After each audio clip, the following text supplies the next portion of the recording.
Hello साथियों, आप सबका रीजनेबल स्टडी प्लेटफॉर्म स्वागत है। जैसा कि हमने कल वीडियो में केंद्रक पढ़ा था, केंद्रक के अंदर हमने उसके चारों भाग पढ़े थे।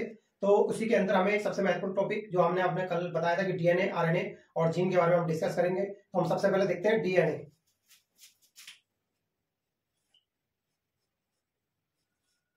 डीएनए डीएनए का जो पूरा नाम होता है डीऑक्सी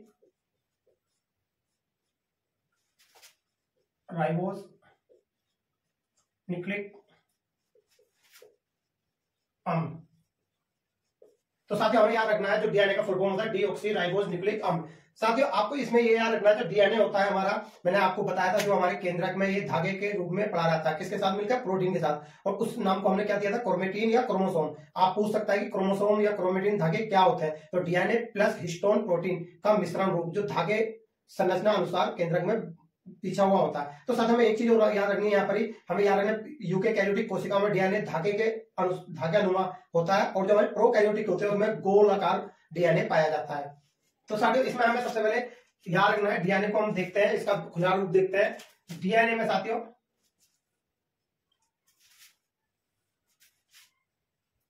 इसमें हमारे कुछ चीजें पाई जाती हैं, जैसे नाइट्रोजन क्षार, जो नाइट्रोजन का इसमें क्षारीय बेस होता है उसके बारे में डिस्कस करेंगे। शर्करा और साथियों अम्ल, इनके बारे में हम डिस्कस करेंगे। साथियों तो हम देखते हैं जो नाइट्रोजन क्षार होता है डीएनए के अंदर, ये दो होते हैं हमारे, एक प्यूरिन एक पिरिमिडीन। साथियों नाइट्रोजन के इसमें दो क्षार होते हैं हमारे, हमें याद रखना है साथियों। इनके भी दो दो पार्ट होते हैं हमारे साथियों।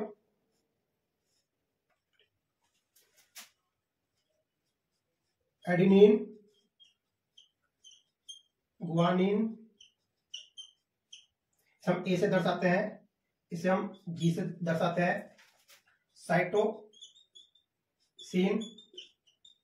और थाइमिन, साथियों हम इसे सी से दर्शाते हैं, इसे हम टी से दर्शाते हैं। तो साथियों हमें याद रखना हमारे डीएनए के अंदर जो नाइट्रोजन क्षार बेस होता है वो दो रूप में होता है, प्यूरिन पिरिमिडीन। इन प्यूरिन के भी दो भाग होते हैं, एडिनिन ग्वानिन, और पिरिमिडीन के भी दो भाग होते हैं, साइटोसिन और थाइमिन। साथियों आप कहोगे कि इनका यूज क्या होता है डीएनए में, तो हम आपको अभी समझाएंगे। साथियों इसमें जो शर्करा होती है आपको याद रखनी है, इसमें डीऑक्सी राइबोज और इसका नाम जो होता है पेंटोस शर्करा। साथियों इसमें जो अम्ल पाया जाता है वो फास्फोरिक अम्ल का सूत्र हमारा H3PO4। तो साथियों अब हमें याद रखना है कि हमारे जो डीएनए मिलकर बना होता है तीन चीजों से, नाइट्रोजन क्षार, शर्करा और अम्ल। और इसका स्ट्रक्चर हम जो बनाएंगे आपको अभी विस्तृत खोलकर बताएंगे। थोड़ा सा इसके थोड़े से एक्स्ट्रा जानकारी देखते हैं साथियों। तो साथियों इसके आगे हम इसे देखते हैं, नंबर 1 जो एग्जाम की पॉइंट देखते हैं साथियों। पहले तो इसे सूचना का टेप भी कहते हैं, कोशिका का, पूछ सकता है कोशिका का सूचना का टेप किसे कहा जाता है, डीऑक्सी राइबोज न्यूक्लिक अम्ल। साथियों ये क्या आता है, प्रोटीन कौन सी प्रोटीन, हिस्टोन प्रोटीन के साथ मिलकर क्रोमोसोम, जिसे मैंने आपको बताया था कल की क्लास में, क्रोमेटिन संरचना बनाता है। और साथ ही उसकी संरचना कैसे होती है, धागे नुमा। साथियों हमें याद रखना है डीएनए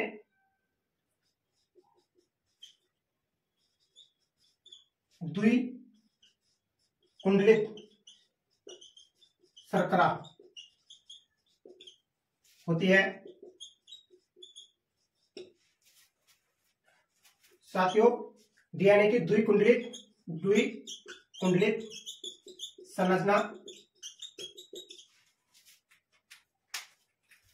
वॉटसन व क्रिक ने 1953 में खोजी। तो साथियों आपको मैंने डीएनए की जो हमारे एग्जाम के हिसाब से जो हमारी पूछता है सवाल, मैंने आपको सभी बता दिया है, उससे आपको समझ में आ जाएगा। पहले साथियों हमें एग्जाम की पॉइंट देखने जो हमारे एग्जाम में पूछे जाते हैं। सूचना का टेप क्या है हमारा, डीएनए। प्रोटीन और हिस्टोन, प्रोटीन के साथ मिलकर क्या बनाता है, क्रोमोसोम, क्रोमेटिन बनाता है। कैसी संरचना बनाता है, धागे नुमा, और हमारे केंद्रक में ये वितरित होते हैं। डीएनए की कुंडलित शर्करा होती है। द्विकुंडलित संरचना वॉटसन व क्रिक ने 1953 में खोज की थी। अब देखते हैं डीएनए का स्ट्रक्चर। जो स्ट्रक्चर मैंने 3 श्रेणी में आपको समझाने के लिए बताया है। डीएनए में हमने बताया था आपको 3 चीजें मिलती हैं। डीएनए में क्या मिलती है, नाइट्रोजन 4 बेस, प्यूरिन और पिरामिडिन, जो एडेनिन, ग्वानिन जी, साइटोसिन सी और थायमिन टी, ये हमने दर्शाया इन्हीं में। तो साथियों पहला है इसका द्विकुंडलित, जो हमें अक्सर किताबों में और उसमें मिलती है। तो हमें याद रखना है जो हमारी इसमें जो ये द्विकुंडलित जो हमारी घूमी हुई है ये लाइनें, ये 5 इंच और 3 इंच की होती है। इसमें ये प्रकूट बनते हैं हमारे जीसी, एटी, जीसी, फिर एटी, जीसी, और एक कंप्लीट इसमें 3 बनते हैं। और इस प्रकार के टोटल 64 बनते हैं। कितने बनते हैं, तो हमें याद रखना है आनुवांशिक सूचना के 4 बेस संभावित कितने बनते हैं, 64 में से एक प्राकूट या कोडन बनता है, जो सूचना लेकर जाता है। तो साथियों हमें याद रखना है कि हमारी आनुवांशिक सूचना के 4 बेस संभावित 64 प्रकार के बनते हैं। उसमें से एक ही प्रकोट या कोडन बनता है जो सूचना को आगे लेके जाता है। 64 बनेंगे, उनमें से एक ही सूचना प्राप्त करके आगे बढ़ेगा। तो साथियों ये हमने स्ट्रक्चर आपको समझा दिया। ये हमारा द्विकुंडलित है, द्विकुंडलित, ठीक है। द्विकुंडलित जो हमारे जेमसन और वॉटसन ने खोज करी थी। ये हमारी सीढ़ी नुमा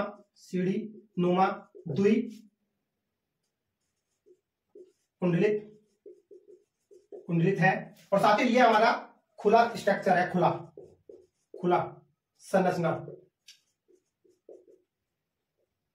संरचना किसकी, डीएनए की द्विकुंडलित।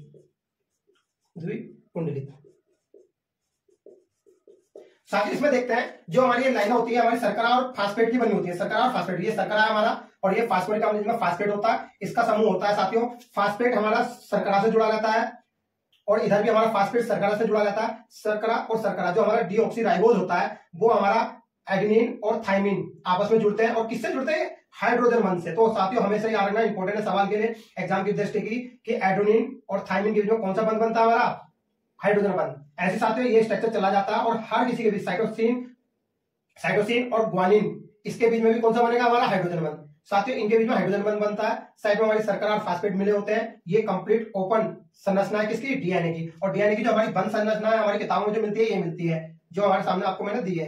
ये अक्सर नॉर्मल किताबों में नहीं मिलती है। तो साथियों हमें याद रखना है कि जो हमारे नाइट्रोजन 4 बेस जो होते हैं एडेनिन, ग्वानिन या साइटोसिन या थाइमिन, इनके आपस में जुड़ने पर कौन सा बंध बनता है साथियों, हाइड्रोजन बंध। और हाइड्रोजन बंध क्या होता है साथियों, हमेशा याद रखना जहां पर हाइड्रोजन ऑक्सीजन मिलते हैं, क्या मिलेंगे, हाइड्रोजन मिलेगा और ऑक्सीजन, तो उसे क्या कहते हैं हम, हाइड्रोजन बंध। तो साथियों आपको मैंने बता दिया कि आपको ये भी याद रखना कि जो हमारी आनुवांशिक की सूचना किसके रूप में जाती है, तो साथियों मैंने आपको बताया कोडन या प्राकूट, हमें याद रखना है। साथियों अब मैंने आपसे एक सवाल पूछा था कि डीएनए की जो मात्रा है किस में नापते हैं, डीएनए किस में नापते हैं मात्रा, तो याद रखना पिकोग्राम में। कई बार एग्जाम में आ गया कि डीएनए की मात्रा किस में नापी जाती है, पिकोग्राम में साथियों। तो साथियों हमें डीएनए से संबंधित 2 सवाल और याद रखने हैं। डीएनए को अंतःपाथ में किसने बनाया,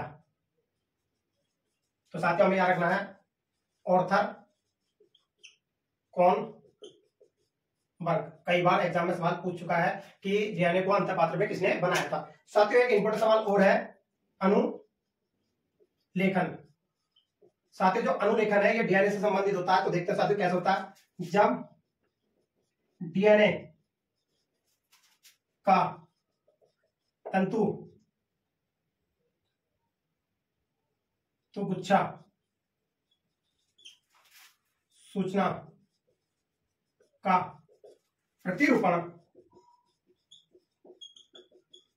आरएनए में हो तो साथियों उसे अनुलेखन कहा जाता है।